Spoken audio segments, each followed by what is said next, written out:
Hello everyone, my name is Leah Paul. I'm a sophomore international student studying neuroscience major on the pre-physician assistant track. I'm also a Community Conservation Corps fellow at the Shy Institute, and today I would like to talk about some sustainability tips that I follow to conserve energy, especially in my dormitory. The first thing you'll notice about the room is the brightness of the room. I only use electric lights during the night, and as for the day, I would make sure I open my curtains and I would get the direct sunlight or direct light from outside. This way, I decrease my electric usage, and I would go to the public places to study to avoid using electricity on purpose. This way, I not only decrease the electric usage for myself, but also for the entire dormitory. Being sustainable also means decreasing your water usage. As for that, I only do my laundry once a week, and this way it saves a lot of water and also electricity. Being sustainable also means knowing how to recycle. At school, if you go to the dining hall to go and have your food, they would give you plastic bags to take your food with. But by taking this dining bag with you, you would avoid using plastic bags as much as possible. So I always remember to take this bag with me.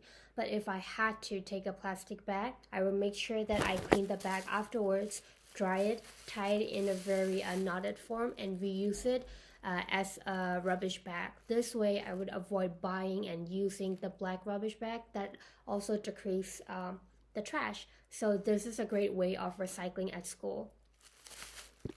Another important aspect of sustainability for a college student is not to overcook. And it's very important not to overcook so that you don't waste food in many ways.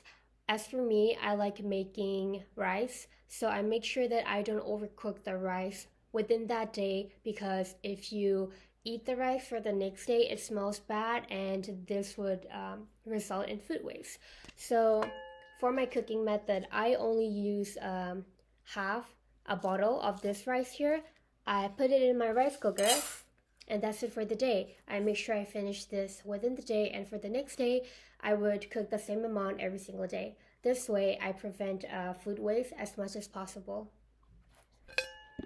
How do you recycle papers as a college student? I'm glad you asked. So at the end of the academic year, if I have only a few pages written in a book, I would discard the pages and then reuse it again for the next academic year.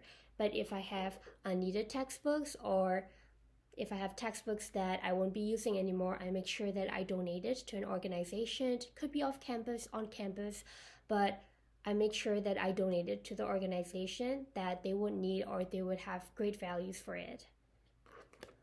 Last but not least, how do you recycle clothes on campus? Well, one thing you need to remind yourself every single year is not to buy unnecessary clothes. Or try this method. If you're about to buy something, ask yourself, do I really need it, or do I just want it? And this way you can save yourself a few bucks. Well, but at the end of the year, if you find yourself to have clothes that are too big, too loose, or you don't fancy them anymore, there are donation boxes like around every corner where you could donate your clothes, and they make sure it goes to the right organization. And this way you can recycle clothes very effectively and eco-friendly too.